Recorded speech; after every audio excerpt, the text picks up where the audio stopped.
விருதுநகர் மாவட்ட ஆட்சியர் அலுவலகத்தில் ஆட்சியர் மரு சுகபுத்திரா தலைமையில் விவசாயிகள் குறைதீர்க்கும் நாள் கூட்டம் நடைபெற்றது. இதில் ஏராளமான விவசாயிகள் கலந்து கொண்டு தங்களது கோரிக்கைகளை முன்வைத்தனர். கூட்டத்தில் பேசிய அதிகாரிகள் நெல் கொள்முதல் மூலம் 3137 விவசாயிகளின் வங்கிக் கணக்கில் 43,87,00,000 ரூபாய் வரவு வைக்கப்பட்டுள்ளதாக தெரிவித்தனர். மேலும் கூட்டுறவு சங்கங்கள் மூலம் இதுவரை 245 கோடி ரூபாய் பயிர்க்கடன் வழங்கப்பட்டுள்ளதாகவும் விளக்கமளிக்கப்பட்டது. தொடர்ந்து விவசாயிகள் பேசுகையில் தென்னை மற்றும் மா மரங்களுக்கு பயிர்க்காப்பீடு வழங்கவும் மாவட்டத்தில் கூடுதல் உலர்களங்கள் அமைக்கவும் கோரிக்கை விடுத்தனர். குறிப்பாக சம்பா வத்தல் மற்றும் பஞ்சவர்ண மாம்பழத்திற்கு புவிசார் குறியீடு பெற நடவடிக்கை எடுக்க வேண்டும் என வலியுறுத்தினர்.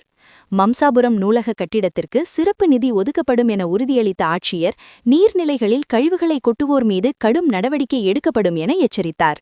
மேலும் கண்மாய்களில் உள்ள சீமை கருவேல மரங்களை அகற்றி கழிவுநீர் சுத்திகரிப்பு நிலையங்களை செயல்படுத்திட நடவடிக்கை எடுக்குமாறும் மாவட்ட ஆட்சியர் அவர்கள் அறிவுறுத்தினார்கள்.